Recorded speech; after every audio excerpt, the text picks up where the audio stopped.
ಇಂದೇ ಡೌನ್ಲೋಡ್ ಮಾಡಿ ಮತ್ತು ನಿಮ್ಮ ನೆಚ್ಚಿನ ಶೋಗಳನ್ನು ಆನಂದಿಸಿ. ಓಹ್ ಶ್ಯೂರ್ ಮ್ಯಾಮ್, ಖಂಡಿತ ಹೇಳ್ತೀನಿ. ತುಂಬಾ ಖುಷಿ ಪಡ್ತಾರೆ. ಅದ್ರಲ್ಲೂ ನೀವು ನನ್ನ ಫ್ರೆಂಡ್ ಅಂತ ಗೊತ್ತಾದ್ರೆ ಇನ್ನೂ ಖುಷಿ ಪಡ್ತಾರೆ. ನಾನಾವಾಗ ನನ್ನ ಫ್ರೆಂಡ್ ಆದೆ? ಓ ಹೌದಲ್ವಾ, ನಾನೇ ಆಗಿದ್ದೀರಾ ಅಂತ ಅನ್ಕೋಬಿಟ್ಟೆ. Once again over imagination. ಮತ್ತೇನಾದ್ರು? ಬೇಡ.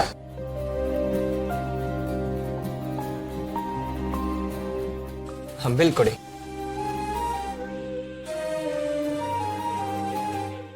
ಅವ್ರ ಮುಖ ಏನ್ ನೋಡ್ತೀರಾ? ಬಿಲ್ ತಗೋ ಬನ್ನಿ ಹೋಗಿ.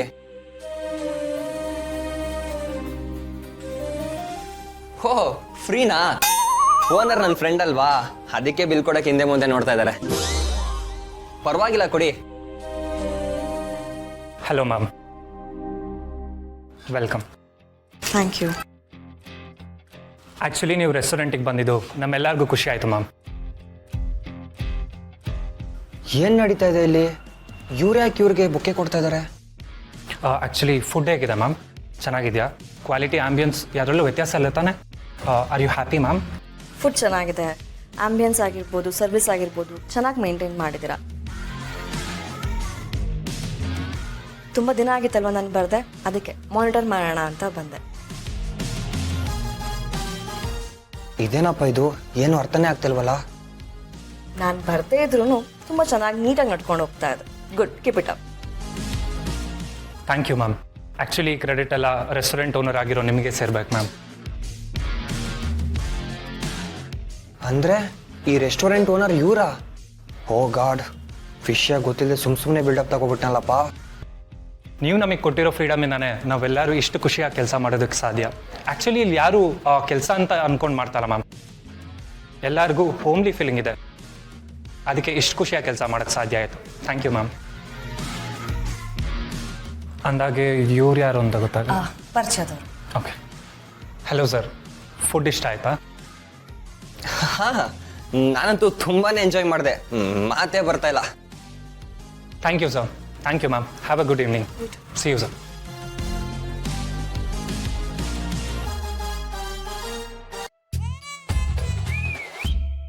ರೀ ಮೇಡಮ್, ಏನಿದು ಮೋಸ? ಈ ವಿಷಯ ಮುಂಚೆನೇ ಹೇಳ್ಬೇಕು ತಾನೆ. ಸುಮ್ಮನೆ ನನಗೆ ನಾನೇ ಬಿಲ್ಡಪ್ ತಗೋಬಿಟ್ಟೆ. ಈ ರೆಸ್ಟೋರೆಂಟ್ ನಿಮ್ದೇ ಅಂತ ಹೇಳ್ಬೇಕಲ್ವಾ? ಸುಮ್ಮನೆ ಶೇಪ್ ಔಟ್ ಆದೆ. ಎಷ್ಟು ಸಲ ಅಂತ ನಿಮ್ಮ ಮುಂದೆ ಮರ್ಯಾದೆ ಕಳ್ಕೊಳ್ಳಿ ನಾನು? ಮರ್ಯಾದೆ ಕಳ್ಕೊಳ್ಳೋದಕ್ಕೂ ಒಂದು ಲಿಮಿಟ್ ಬೇಡವಾ? ನೀವು ಈ ರೀತಿ ಮಾಡಬಾರ್ದಿತ್ತು. ಒಂದು ಮಾತು ಹೇಳ್ಬೇಕಿತ್ತು. ಈಗ ನನಗೆ ಹೇಗೆ ಅನಿಸ್ತದೆ ಅಂತ ಅಂದರೆ, ಮುಖ ಮುಚ್ಕೊಂಡು ಹೇಳ್ದೆ ಕೇಳ್ದೆ ಊರು ಬಿಟ್ಬಿಡೋಣ ಅನಿಸ್ತದೆ. ಹೋಗಿ ಮೇಡಮ್. ಮಾಡೋದೆಲ್ಲ ಮಾಡಿ ನಗ್ತಾ ಇದ್ದೀರಲ್ಲ ಮೇಡಮ್. ಸಾರಿ, ನಾನು ನೀವು ಇಲ್ಲಿಗೆ ಕರ್ಕೊಂಬರ್ತೀರ ಅಂತ ನಂಗೆ ಗೊತ್ತಿರಲಿಲ್ಲ. ನಾನು ಟ್ರೈ ಮಾಡಿದೆ ವಿಷಯನ ಮುಚ್ಚಿಡೋಣ ಅಂತ, ಆದರೆ ಅವರು ಎಲ್ಲ ಸೀಕ್ರೆಟ್ನ ರಿವೀಲ್ ಮಾಡಿಬಿಟ್ರು. ಸಾರಿ. ನನ್ನ ಉದ್ದೇಶ ನಿನಗೆ ಟೋಪಿ ಹಾಕೋದಾಗಿರಲಿಲ್ಲ. ನೀನು ಟ್ರೀಟ್ ಕೊಡಿಸ್ತಾ ಇದೆಯಾ, ನಿನ್ನ ಆಸೆ ಯಾಕೆ ತಣ್ಣೀರು ಹಾಕೋದು ಅಂತ ಸುಮ್ಮನೆ ಅದೇ. ಎನಿವೇಸ್, ಟ್ರೀಟ್ ಕೊಡಿಸಿದ್ಯಾ, ತುಂಬಾ ಥ್ಯಾಂಕ್ಸ್. ಏನು ಟ್ರೀಟೋ ಏನೋ, ಟ್ರೀಟ್ ಹೋಗಿ ಶಾಕ್ ಟ್ರೀಟ್ಮೆಂಟ್ ಆಯಿತು. ಬೇಜಾರಾಗ್ತಿದೆ. ಆದರೂ ನೀವು ಒಂದು ಮಾತು ಹೇಳಬೇಕಿತ್ತು. ಅದಕ್ಕೆ ಯಾಕೆ ಇಷ್ಟು ನೊಂದ್ಕೊಳ್ತಾ ಇದೆಯಾ? ಇನ್ನೊಂದ್ಸಲ ಟ್ರೀಟ್ ಕೊಡಿಸಿದ್ರೆ ಆಯ್ತಪ್ಪ. ಅಂದರೆ ಇನ್ನೊಂದು ಚಾನ್ಸ್ ಇದೆ ಅಂದಂಗಾಯ್ತು. ಅಲ್ಲ, ಮತ್ತೆ ಬರ್ತೀವಿ ಅಂತ ಅಷ್ಟೇ. ಐಸ್ ಕ್ರೀಮ್ ಜ್ಯೂಸ್ ಆಗೋಕ್ಕಿಂತ ಮುಂಚೆ ತಿನ್ನು.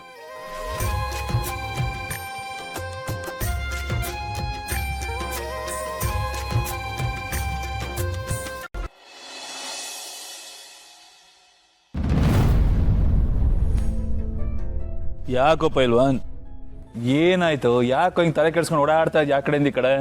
ಫುಲ್ ಶಾಕಲ್ಲಿದ್ದೀನಿ ಬಾಸ್. ತಲೆ ಕೆಟ್ಟೋಗಿದೆ. ಈ ಕಂಗಾಲು ಅಂತಾರಲ್ಲ, ಆ ಥರ ಆಗೋಗಿದೆ ಬಾಸ್. ಏನಾಯ್ತು? ಏನ್ ಬಾಸ್ ನೀವು ಯಾವುದೋ ಪುಡಿ ಮೀನಿಗೆ ಗಾಳ ಹಾಕೋತಾರ ಆ ಲೇಡಿ ಗಾಳ ಹಾಕೋಕ್ ನನ್ನನ್ನು ಕಳ್ಸಿದಿರಲ್ಲ. ನಾನೇನೋ ಮಾಮೂಲಿ ಹುಡುಗಿ, ಆರಾಮ್ಸೆ ಇಂಪ್ರೆಸ್ ಮಾಡಿ ಬುಟ್ಟಿಗೆ ಹಾಕೋಬೋದು ಅಂದ್ಕೊಂಡೆ.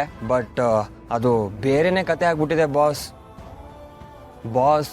ಅವ್ರು ನಾರ್ಮಲ್ ಅಲ್ಲ, ತುಂಬಾನೇ ಬಿಗ್ ಶಾಟ್ ಬಾಸ್. ಅವರು ಚೈನ್ ಆಫ್ ರೆಸ್ಟೋರೆಂಟ್ ಅಂತ ರೆಸ್ಟೋರೆಂಟ್ ಇದೆಯಂತೆ.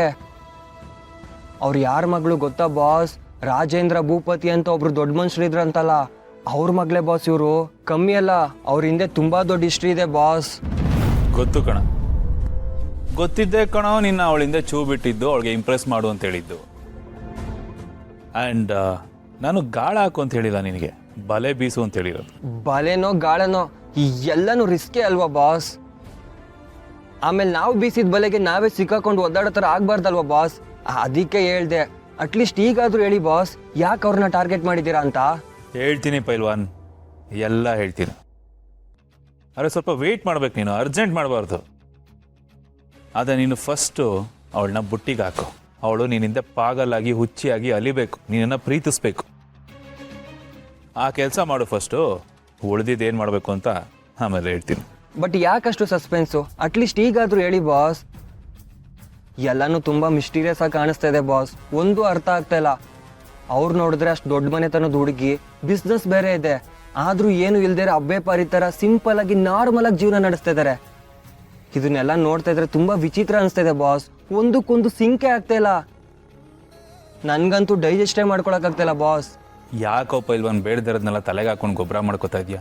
ಹಾಂ, ಬಿಟ್ಟಾಕೋ. ನೋಡ, ನಿನ್ನ ಕೆಲಸ ಏನಿದೆಯೋ ಅಷ್ಟರ ಮೇಲೆ ಮಾತ್ರ ನಿನ್ನ ಕಾನ್ಸಂಟ್ರೇಷನು ಫೋಕಸ್ಸು ಇರಬೇಕು. ಅದನ್ನು ಬಿಟ್ಟು ಬೇರೆದನ್ನೆಲ್ಲ ತಲೆಗೆ ಹಾಕ್ಕೊಂಡು ಬಾಸ್ ಹಾಗೆ ಬಾಸ್ ಹೀಗೆ ಅಂತ ಚೂಯಿಂಗಮ್ ಥರ ಆಡ್ಬೇಡ ನನ್ನ ಮುಂದೆ. ಅರ್ಥ ಆಯ್ತಲ್ಲ? ಒಂದು ವೇಳೆ ಆಯ್ತಪ್ಪ ಅವಳು ಸ್ಟೇಟಸ್ಗೆ ತಕ್ಕಾಗೆ ಯಾವುದಾದ್ರೂ ಲಕ್ಸುರಿ ಕಾರಲ್ಲಿ ಓಡಾಡ್ತಿದ್ಲು ಅಂತ ತಿಳ್ಕೊ, ಅವಾಗ ನೀನೇನು ಮಾಡಬೇಕಿತ್ತು? ನೀನು ಲಕ್ಸುರಿ ಕಾರೇ ತೊಗೋಬೇಕಿತ್ತು. ಕಾಸ್ಟ್ಲಿ ಅಫೇರ್ ಆಗ್ತಿರಲ್ವೇನೋ ಅದು. ಆಗ ಬೇಡದಿರೋದ್ರ ಬಗ್ಗೆ ಎಲ್ಲ ಯೋಚನೆ ಮಾಡೋದು ಬಿಟ್ಟು ಫಸ್ಟು ಅವಳು ಮನ್ಸು ಗೆಲ್ಲೋದು ನೋಡು, ಅವಳನ್ನ ಬುಟ್ಟಿಗೆ ಹಾಕೊಳ್ಳೋದು ನೋಡು.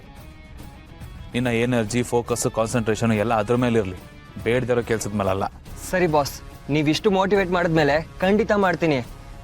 ಅವ್ರ ಮನ್ಸು ಗೆಲ್ಲೋದಕ್ಕೆ ನಾನು ಶಕ್ತಿ ಮೀರಿ ಪ್ರಯತ್ನ ಮಾಡ್ತೀನಿ. ಆದರೆ ಒಂದು ಸ್ಮಾಲ್ ಡೌಟು ಮತ್ತು ಭಯ ಬಾಸ್. ಥೂ, ಏನೋ ನಿಂದು ಗೋಳು ಲೋ. ಬಾಸ್, ಇದನ್ನ ಕೇಳೋದಕ್ಕೆ ನಿಮಗೆ ಸಿಲ್ಲಿ ಅನ್ಸ್ಬೋದು, ಬಟ್ ಇದು ಸೀರಿಯಸ್ ಕನ್ಸರ್ನ್ ಬಾಸ್. ಜೀವದ ಪ್ರಶ್ನೆ. ನಾನೇನೋ ಅವ್ರನ್ನ ಫಾಲೋ ಮಾಡ್ಕೊಂಡು ಹೋಗ್ತೀನಿ, ಬಟ್ ಭಯ ಏನು ಅಂತ ಅಂದರೆ, ನಾನು ಕಾಣಿಸ್ತಾ ಇರೋ ಥರ ಅವ್ರ ಹತ್ರ ಏನಾದರೂ ಗನ್ಮ್ಯಾನ್ಗಳಿದ್ರೆ, ಅವರು ನಾನು ಹೀಗೆ ಅಂತ ಗೊತ್ತಾದರೆ ಅವ್ರು ನನ್ನ ಡಮ್ ಅನ್ಸ್ಬಿಡಲ್ವಾ ಬಾಸ್? ಆಮೇಲೆ ಅನ್ಯಾಯವಾಗಿ ಬೀದಿ ಹೆಣ್ಣು ಆಗ್ಬಿಡಲ್ವಾ ಬಾಸ್ ನಾನು? ಇದೆಲ್ಲ ಬೇಕಾ ಬಾಸ್ ನನಗೆ? ಲೋ ಪೈಲ್ವಾನ್, ಏನೋ ನೀನು ಇಲಿನ ಹುಲಿ ಮಾಡ್ತಿದ್ಯಲ್ಲೋ. ಲೋ, ಅವಳಿಗಷ್ಟೆಲ್ಲ ಸೀನ್ ಇಲ್ಲ ಕಣ. ಒಂದು ವೇಳೆ ಅವಳಾಗಿ ಇರಬೇಕು ಅಂದಿದ್ದಿದ್ರೆ ಇಷ್ಟೊತ್ತಿಗೆ ಆಲ್ರೆಡಿ ಇರ್ತಿದ್ಲು, ಬಿಲ್ಡಪ್ ತೊಗೊಂಡಿರೋವಳು. ಅರ್ಥ ಆಯ್ತಾ? ಬೇಡದಿರೋದನ್ನೆಲ್ಲ ತಲೆಗೆ ಹಾಕ್ಕೊಂಡು ಹಾಳು ಮಾಡ್ಕೋಬೇಡ.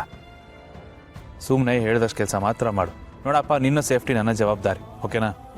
ಹಾಗಾದರೆ ಓಕೆ ಬಾಸ್.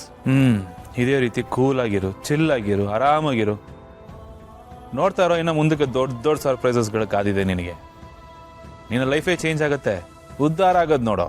ಸರಿ ಬಾಸ್, ನೀವು ಹೇಳ್ದಾಗ ಎಲ್ಲ ಮಾಡ್ತೀನಿ, ಬೇರೆ ಏನು ಯೋಚನೆ ಮಾಡಲ್ಲ.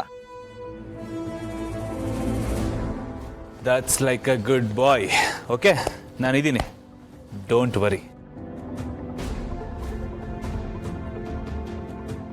ಛೇ, ಫುಲ್ ಕನ್ಫ್ಯೂಷನು.